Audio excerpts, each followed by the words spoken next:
नमस्कार फ्रेंड्स, मैं हूं पुनीत शर्मा और आपका स्वागत करता हूं अपने YouTube चैनल आओ कुछ सीखें और सिखाएं में। तो फ्रेंड्स, कैसे हैं आप लोग? मैं तो भाई बिल्कुल बस तंदुरुस्त स्वस्थ हूं और आशा करता हूं कि आप भी इस समय बिल्कुल स्वस्थ होंगे और स्वस्थ रहना भी चाहिए। लॉकडाउन का समय है, घर में स्पेंड करिए, जरूरत हो तभी बाहर जाइए। आपकी खुद की सुरक्षा पूरे देश की सुरक्षा। तो फ्रेंड्स, आज मैं आपके लिए एक इंटरेस्टिंग वीडियो लेके आया हूं। यानी कि ये वीडियो आने वाले कुछ सेकंडों में बहुत इंटरेस्टिंग होने वाली है। उसका रीजन ये है फ्रेंड्स कि आज मैं जो आपको इसमें बातें बताऊंगा ना, बहुत ही आपकी लाइफ के लिए इंपॉर्टेंट बातें हैं। अगर देखा जाए तो जैसे आपके लिए जीने के लिए खाने की जरूरत होती है, पानी की जरूरत होती है और हवा की जरूरत होती है, ऐसे ही फ्रेंड्स इन बातों को भी आपके जीवन में एक इंपॉर्टेंट जगह होनी चाहिए। क्योंकि आपके अगर लाइफ में ये बातें हैं और इन बातों को आप फॉलो करते हैं तो आप कभी भी किसी भी व्यक्ति से, अनजान व्यक्ति से धोखा नहीं खाएंगे। मैं अनजान व्यक्ति के बारे में कह रहा हूं, अपने उससे तो सब खा जाते हैं, लेकिन अनजान व्यक्ति से आप धोखा नहीं खाएंगे। अब आप ये मत सोचना कि अनजान कभी धोखा नहीं देता, अरे बिल्कुल देते हैं। और अनजान इस तरह धोखे देते हैं कि जिंदगी भर आप उनको याद रखते हैं। तो यहां पर धोखा देने का सेंस, जैसे जैसे स्टोरी बढ़ेगी समझ में आता जाएगा। लेकिन फ्रेंड्स, क्लियर है कि आपको जब मैं एक स्टोरी सुनाने जा रहा हूं, बिल्कुल ध्यान से स्टोरी सुननी है आपको। अगर आपने इस स्टोरी को ध्यान से सुना तो जब भी आप वो काम करेंगे तो उस काम को करने से पहले आपके माइंड में स्टोरी एक बार जरूर रिकॉल होगी। और जब रिकॉल होगी तो आप अपना कदम बड़े सोच और समझ कर उठाएंगे। तो फ्रेंड्स, स्टार्ट करते हैं। लेकिन उससे पहले अगर आपने हमारा चैनल अभी तक सब्सक्राइब नहीं किया है तो प्लीज हमारे चैनल को सब्सक्राइब करिए। अगर आपको हमारी वीडियोस पसंद आती हैं तो दूसरों को भी शेयर करिए। तो फ्रेंड्स, क्या है ना कि चर्चे, अरे भाई चर्चे बहुत सुने थे हमने, पर चर्चे वालों से ना मिले थे हम। मिले तो हम ऐसे मिले कि चर्चों में ही फंस गए हम। तो फ्रेंड्स, चर्चे हर किसी के होने चाहिए, लेकिन जब चर्चे अच्छाई के हो तो सोने पे सुहागा होता है ना फ्रेंड्स। चलिए अब हम वीडियो को आगे बढ़ाते हैं और आपको जो स्टोरी है उसके ऊपर ले चलते हैं। लेकिन फ्रेंड्स, वही है, स्टोरी को बहुत ध्यान से सुनना है आपको, क्योंकि इस स्टोरी के लास्ट में मैं आपको कुछ बातें बताऊंगा, वो भी स्टोरी में से बताऊंगा। तो आपने अगर पूरी स्टोरी नहीं सुनी तो आप उन बातों को मिस कर दोगे जो कि दूसरा उनका फायदा उठा ले जाएंगे। तो फ्रेंड्स, ठीक है फ्रेंड्स, जो मैं आपको स्टोरी बता रहा हूं, ये हितोपदेश एक पुस्तक है जो विष्णु शर्मा द्वारा लिखित है।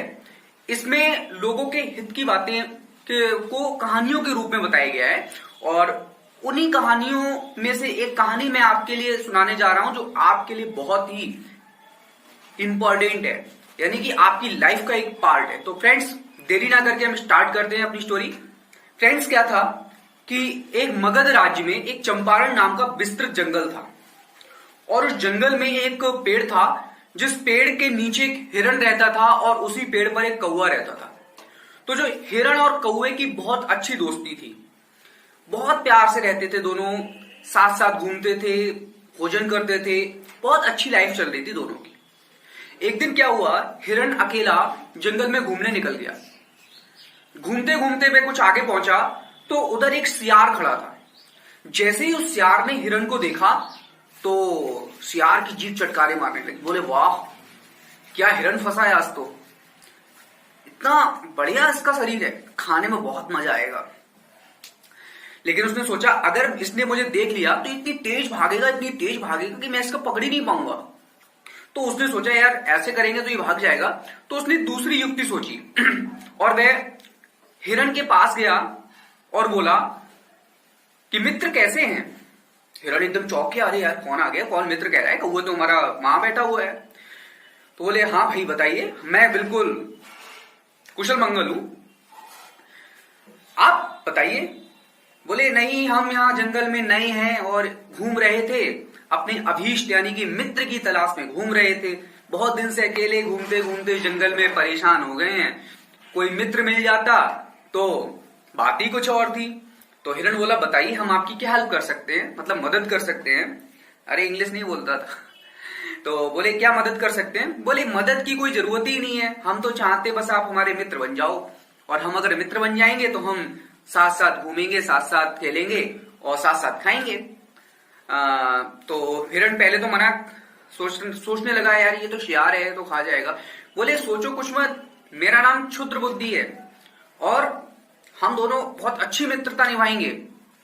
तो हिरण को कुछ समझ में आया, तो हिरण ने कह दिया ठीक है, मानते हैं हम आपकी बात को और हम आपसे मित्रता करने को तैयार हैं। तो फ्रेंड्स क्या हुआ, दिन भर वो खेले कूदे और शाम को वो अपने जो इनका स्थान था हिरण का वहां जाने लगा। तो सियार ने पूछा भाई कहाँ जा रहे हो? तो उसने कहा नहीं हमारे एक मित्र और है, चलो उनसे भी तुम्हें मिलवा देते हैं। तो सियार बोला चलो। मन में सोच रहा अरे ये तो वाह, एक के साथ एक फ्री मिल रहा है। तो वो लोग जहां कौवा था वहां पहुंचे, तो कौवे ने तुरंत देखा और बोले अरे ये अपने साथ किसको ले आए? तो हिरण बोला मित्र ये हमसे मित्रता करना चाहते हैं और मैं इनको यहाँ लाया हूं ताकि आप भी इनसे मित्रता कर लो। कौवा बोला अरे मित्र तुम क्या कह रहे हो, इनका ना अता ना पता, मान ना मान, मैं तेरा मेहमान, वही वाली बात है, कहां से ले आए? थोड़ा सियार को गुस्सा भी आया कि यार ये कैसा बोल रहा है। तो कौवा बोला हिरण से मित्र जो बिना सोचे समझे किसी दूसरे पर भरोसा कर लेते हैं उनका वही अंजाम होता है कि जैसा कि उस गिद्ध का हुआ था बिलाव के कारण। हिरण एकदम अरे भाई यहाँ गिद्ध कहां से आ गया, बिलाव कहां से, क्या बोल रहे हो? सियार भी चौंक गया, अरे गिद्ध कहाँ है यहाँ पे? बोला भाई मैं एक तुम्हें कहानी सुनाता हूँ। कौवा बोला मैं कहानी सुनाता हूँ, बड़े ध्यान से सुनो। दोनों राजी हो गए, बोले चलो कहानी सुनने में क्या है। तो फिर फ्रेंड्स कौवे ने कहानी सुनाना स्टार्ट की कि एक गंगा नदी के किनारे एक पहाड़ था और उस पहाड़ पर एक बहुत पुराना और बहुत ही भारी पाकड़ का वृक्ष था और उस पाकड़ के वृक्ष पर बहुत सारे पक्षी रहते थे जिनका घोंसला था और उनके बच्चे रहते थे। और उसी पाकड़ के नीचे एक गिद्ध रहता था जो कि बहुत बूढ़ा हो गया था और वो इतना बूढ़ा हो गया था कि वह चल भी नहीं पाता था, बेचारा दयनीय स्थिति में था। तो सारे पक्षियों को उस पर दया आई। कुछ पक्षी नीचे आए और बोले हे गिद्ध आप बहुत बूढ़े हो गए हो, आप अपना भोजन तक नहीं ला पाते, हमको दया बस आपके पास आना पड़ा और हम आपके सामने एक प्रस्ताव रखते हैं। गिद्ध बोला कहिए क्या प्रस्ताव है आपका? बोले कि हम तो उड़ के जाते हैं, भोजन लाते हैं अपने बच्चों के लिए और बच्चों को यहाँ पेड़ पर छोड़ के जाते हैं, तो अगर आप हमारे बच्चों की सुरक्षा कर सकें तो हम आपके लिए खाने के लिए कुछ ना कुछ भोजन अवश्य लाएंगे। तो गिद्ध बोला ठीक है इसमें क्या है, आपकी हमें शर्त मंजूर है, हम आपके बच्चों की देखभाल करते रहा करेंगे और आप हमारे लिए भोजन ला दिया करिए। तो पक्षी राजी हो गए। वही दिन बीतते गए, गिद्ध पक्षियों के बच्चों की रक्षा करता और जो पक्षी थे उसको खाने के लिए कुछ ले आते। एक दिन एक बिलाव भोजन की तलाश में इधर उधर भटक रहा था और वो उसी पेड़ के पास, पाकड़ के पेड़ के पास आ गया। उसने देखा इस पे तो बहुत छोटे छोटे बच्चे हैं खाने को, पक्षी के आज मजा आएगा, आज तो पेट भर जाएगा। तो जैसे ही पक्षियों के बच्चों के ऊपर बिलाव झपटा तो पक्षी क्या एकदम रोने लगे, यानी कि कोलाहल करने लगे। एकदम गिद्ध चौंक गया, अरे क्या हुआ, बादल फट गया, बिजली चमक गई, क्या हुआ? जल्दी से निकला गया, वहां से आवाज मारी कौन है? और बिलाव एकदम डर गया, भाई क्या हुआ, ये क्या हुआ? तो फिर से गिद्ध बोला कौन है? तो बिलाव एकदम हड़बड़ा गया, अरे यहाँ तो पहरेदार भी है। बिलाव नीचे आया, बिलाव ने देखा अरे यार गिद्ध तो बहुत भारी भरकम है, भाई इससे तो बच के रहना चाहिए। तो फ्रेंड्स बिलाव जो आया गिद्ध के पास, वो गिद्ध से बोला अरे महात्मन आप मेरा प्रणाम स्वीकार करें। बोले हाँ बताइए। अरे बोले मैं तो आपके दर्शन को आया था, ढूंढते आपको यहाँ पाया है। बोले मेरे दर्शन को आए हो, क्यों? अरे बोले आप तो बहुत वृद्ध जन हैं, आप तो ज्ञान के भंडार हैं, मैंने तो जंगल में आपकी बहुत प्रशंसा सुनी है, लोग बहुत प्रशंसा करते हैं आपकी कि आप तो बहुत अच्छी अच्छी बातें बताते हो, ज्ञान वाली बातें बताते हो, इसीलिए मैं ढूंढते आपको मिलने यहां पहुंच गया। गिद्ध बोला सच सच बोलो क्यों आए हो? अरे बिलाव बोला अरे आप तो व्यर्थ ही क्रोध कर रहे हैं, मैं तो सच में आपसे मिलने आया हूं, सच में आपसे शिक्षा लेने आया हूं। गिद्ध बोला नहीं ऐसा नहीं हो सकता, बिलाव जो पक्षियों को खा लेता है, मांसाहारी, मुझसे शिक्षा लेने है, झूठ बोलता है। बोला अरे राम राम राम राम, आप क्या कह रहे हैं? अरे मैं तो बहुत ही शुद्ध ब्लाव हूं, मैं तो चंद्र देवता का व्रत धारण किया हुआ हूं, उनका अनुष्ठान करता हूं, रोज गंगा नदी में स्नान करके केवल फल फूल खाता हूं। गिद्ध बोला अच्छा? बोले हाँ महात्मन, इसीलिए तो मैं आपके पास आया कि आपसे कुछ सीखूंगा, अपने लिए और अपने बच्चों के लिए सिखाऊंगा। तो गिद्ध को धीरे धीरे समझ में आने लगा, लेकिन फिर भी गिद्ध बोला नहीं, आप चले जाओ यहां से। तो फिर उसने बिलाव अपनी चिकनी चुपड़ी बातें बोली, अरे आप तो वो सज्जन साधु हैं जो लोगों पर दया करते हैं, देखो वो पक्षियों के बच्चों की आप रक्षा करते हो, पक्षी घूमने चले गए, इतना कोई सीधा होता है? मतलब उसको खूब चिपटी चुपड़ी बातें बिलाव ने पढ़ा दी। अब क्या हुआ, ठीक है गिद्ध मान गया, थोड़ी चिकनी चुपड़ी बातें हुई तो मान गया गिद्ध। तो उसने कहा ठीक है हम आप हमारे साथ रह सकते हो, तो उसने रख लिया। दिन बीतते गए, बिलाव क्या करता, एक एक दिन में एक एक पक्षियों के बच्चे को खाता जाता। इसकी भनक ना गिद्ध को थी ना पक्षियों की थी कि ये आखिर हो क्यों रहा है। पक्षी अपने घोंसले में बच्चों को देखते, नहीं मिलते तो वो रोते चिल्लाते। ऐसे ही दिन बीतते गए और बिलाव धीरे धीरे करके करके सारे पक्षियों के बच्चों को खा गया और वहां से रफू चक्कर हो गया। अब पक्षी बड़े परेशान कि आखिर हमारे बच्चे गए तो गए कहां, हम तो गिद्ध के संरक्षण में छोड़ जाते थे। भाई पक्षियों ने मीटिंग करी और विचार किया कि जरूर इस गिद्ध का काम है, इसको हम भोजन लाते थे, इसमें इसका पेट नहीं भरा इसलिए इसने हमारे बच्चे ही खा लिए, इसको जीने का कोई अधिकार नहीं है। तो फ्रेंड्स उन सारे पक्षियों ने मिलकर उस गिद्ध को मार दिया। यानी कौवा ये स्टोरी सुना रहा था हिरण को कि देखा फ्रेंड्स, मतलब उसको बोला हिरण को, देखा मित्र कि उस बिलाव की धूर्तता की वजह से उस गिद्ध को अपने प्राण गंवाने पड़े। भाई इतने में से और किसी आ गया, चोर की दाढ़ी में तिनका। बोला तुम्हें लगता है कि मैं बिल्ली बिलाव की तरह हूं, नहीं करनी मित्रता तुमसे, तुमसे अच्छे बहुत मौत मित्र पड़े हैं इस दुनिया में। भाई हिरण थोड़ा बोला अरे तुम लोग लड़ क्यों रहे हो, कोई बात नहीं कोई बात नहीं, अरे तुम मित्र हो हमारे, मैं तुमसे मित्रता के लिए कह दिया तो मित्र हो। कौवा से बोला आप रहने दो, हम सब कोई कुछ नहीं होगा, ये बहुत अच्छे इंसान है, मतलब इंसान नहीं जानवर है, उसके लिए तो वही है, ये बहुत अच्छे सज्जन है। तो कौवा बोला ठीक है जैसी आपकी मर्जी, हमारा तो काम समझाना था आपको, अब नहीं समझो तो बात जानो। बोले ठीक कोई बात नहीं। तो फ्रेंड्स यही हुआ, हिरण और सियार आपस में खेलते कूदते भोजन करते, ऐसे कई दिन बीतते जा रहे थे। सियार को बर्दाश्त नहीं हो रहा था क्योंकि उसको तो हिरण को खाना था।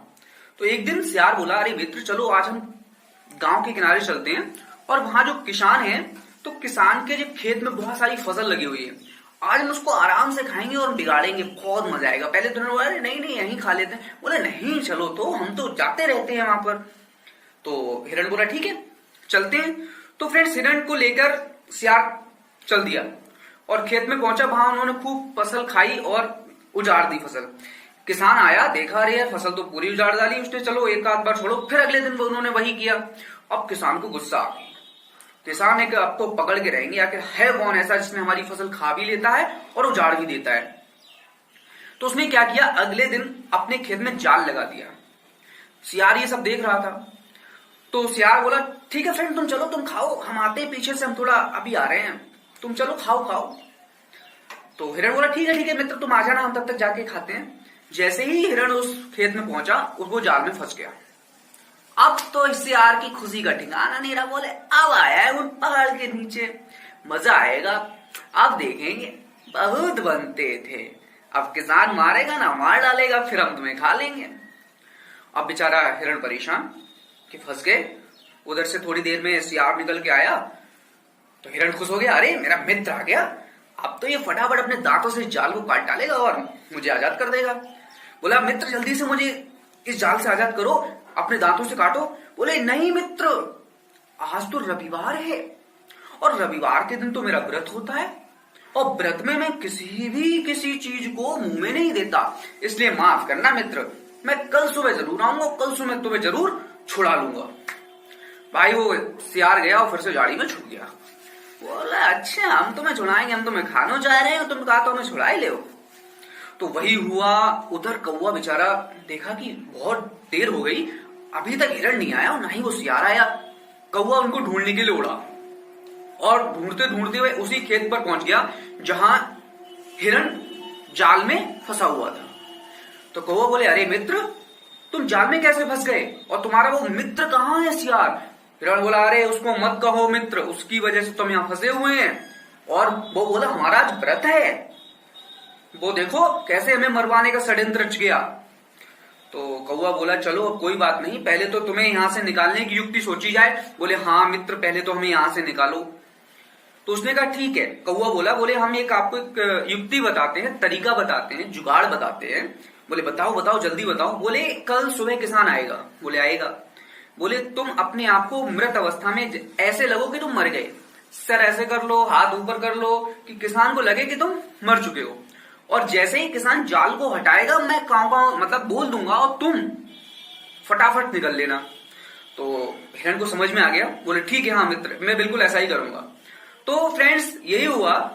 और लेकिन अगले दिन सुबह होने वाली थी तो सियार तो बड़ा खुश था कि किसान आएगा, इसको मारेगा और मैं खाऊंगा। किसान आया तो हिरण ने वही अपनी पोजीशन जो कौवे ने बताई थी कर ली।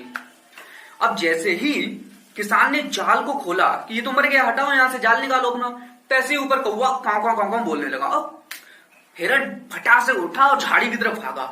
उस किसान ने एक डंडा लिया, जैसे ही डंडे को मारा फ्रेंड्स हिरण तो बच गया, वो डंडा सीधे सियार के सिर पर लगा और सियार वहीं मर गया।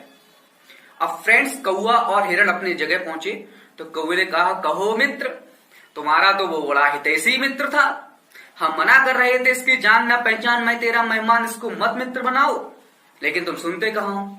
तो हिरण को अपनी गलती पे पछतावा हुआ और बोला मित्र तुम सही कहते थे, अगर तुम समय पर ना पहुंचते तो वो सच में सियार मुझे खा डालता। तो फ्रेंड्स यहां पर जो कहानी है, कहानी तो यहीं पर समाप्त होती है, लेकिन इसकी जो बातें हैं वो भी समाप्त नहीं हुई। और यही बातें आपकी लाइफ के लिए बहुत इंपॉर्टेंट है। जो अगर आपने इन बातों को याद कर लिया तो कभी भी आप किसी से धोखा नहीं खाएंगे, अनजान व्यक्ति से। सबसे पहले जब सियार को लेकर हिरण पहुंचा था तो कौवे ने कहा था जान ना पहचान, इसको तुम मित्र बना रहे हो। यानी कि एक संस्कृत में एक लाइन आई है, अज्ञाति कुल शीलस्य वाशो देयो ना कश्यति।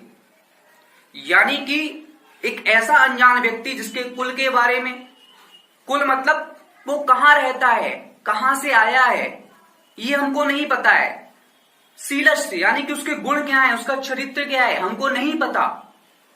ऐसे व्यक्ति को कभी भी अपने साथ रहने की अनुमति नहीं देनी चाहिए। ये बिल्कुल सच है, ये जीवन में बिल्कुल अपना लेना। मैं ये नहीं कहता आप मित्र मत बनाओ, बिल्कुल बनाइए, डेफिनेटली मित्र बनाओ, क्योंकि मित्र तो बनाने चाहिए, लेकिन एकदम भरोसा नहीं करना चाहिए कि पता चला हमारी आज मित्रता हुई, बाहर गए थे मित्र बन गया, या फेसबुक पे हमारा मित्र बन गया और उसने पहला ही फोन कर लिया, अरे मित्र आज आ जाओ यहाँ पार्टी रखी है। भाई पहली दोस्ती, एक ही दिन हुआ है, उसने बुलाया, उठाई बाइक, चल दिए। इसे क्या कहेंगे? इसे मूर्खता कहेंगे। मूर्खता के अलावा इसको कुछ नहीं कहेंगे। यानी कि जिसके बारे में आपको पता भी नहीं था और आपने एक बार में ही उसकी बात मान ली। विश्वास करो, लेकिन ऐसा विश्वास नहीं कि जान मतलब बिना परखे विश्वास करना, ये मूर्खता होती है। आप मित्र बनाइए, कुछ दिन उसको परखने की कोशिश कीजिए, परखिए।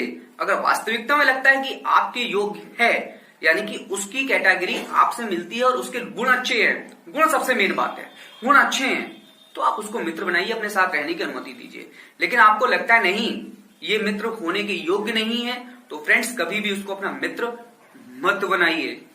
क्योंकि कुछ लोग तो ऐसे होते हैं फ्रेंड्स जिनके ऊपर मक्खन लगा होता है, बड़ी चिकनी चुपड़ी बातें करते हैं, लेकिन उनके अंदर विष की पूरी मतलब प्याली भरी होती है कि जब मौका मिले कब आपका मतलब आपको हानि पहुंचा दें। मित्र बनाओ, बिल्कुल मना नहीं है, क्योंकि मित्र बनाने चाहिए। कि वो श्लोक है ना, अलशस्य कुतो विद्या विद्यस्य कुतो धनम अधनश्य कुतो मित्रम अमित्रश्य कुतो सुखम। यानी कि मित्र के बिना सुख तो नहीं है, लेकिन क्लियर है, लेकिन आप बड़ी मित्र बनाने में सावधानी बरतो। नहीं जानते हो अवॉइड करो, लेकिन लगता है कि आपको ये अच्छा है तो उसके देखने पर मत जाओ, पहले उसको परख लो उसके बाद में। और फ्रेंड्स, जैसा कि दूसरी चीज मैंने यहां पर बताई थी, और ये बात मैंने बहुत पहले अपनी फेसबुक वॉल पे भी पोस्ट की थी, कि जैसे गिद्ध को उसने चिकनी चुपड़ी बातें पढ़ाई बिलाव ने, और गिद्ध बिल्कुल मान गया, तो ये कंडीशन आज भी है। वो ये लाइन है, आप जरा इसको लाइन को बहुत ध्यान से सुनिएगा, कि प्रसन्नता या प्रशंसा करना आज का सबसे बड़ा हथियार भी है और लोगों की कमजोरी भी, ये दोनों है। प्रशंसा एक ऐसा हथियार है जो, और एक ऐसा सम्मोहन भी है कि इसके द्वारा आप किसी को भी अपने वश में कर सकते हो और मनचाहा कार्य करा सकते हो।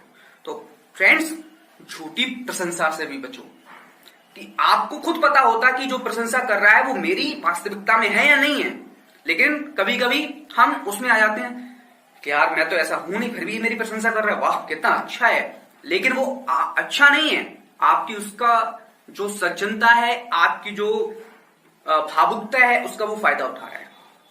तो फ्रेंड्स, कैसी लगी मेरी स्टोरी कमेंट सेक्शन में जरूर बताइएगा। कोशिश की मैंने आपको अच्छे तरीके से मतलब इसको प्रेजेंट करूं, और आगे अगर आपको स्टोरी पसंद आएगी तो मैं और भी स्टोरी जो बहुत ही अच्छी है, चाहे अपने बच्चों के लिए सुनाइए, ये सभी के लिए बहुत ही इंपॉर्टेंट स्टोरी है। तो फ्रेंड्स, अगर आपको अच्छी लगी तो प्लीज इसको दूसरों को भी शेयर कीजिएगा, ताकि दूसरे भी इस स्टोरी को सुने। स्टोरी हो सकता है कुछ लंबी हो गई हो, लेकिन फ्रेंड्स फिर भी मेन लंबी होने नहीं है, कि कुछ छोटी बातें भी बहुत हितकारी हो जाती हैं, कुछ लंबी बातें भी कोई अर्थ नहीं होता, लेकिन ऐसा नहीं है। कभी कभी बड़ी बातें भी कुछ किसी चीज को समझने के लिए जरूरी होती हैं। तो फ्रेंड्स, इसको केवल एक वीडियो ना समझें, बल्कि एक लाइफ के एक सुधार का एक इंपॉर्टेंट पार्ट समझें। आप भी सुधरें, अपने बच्चों को भी सिखाएं और दूसरों की भी मदद करें। तो मिलते हैं हम नेक्स्ट वीडियो में एक अच्छे टॉपिक के साथ, तब तक के लिए नमस्कार।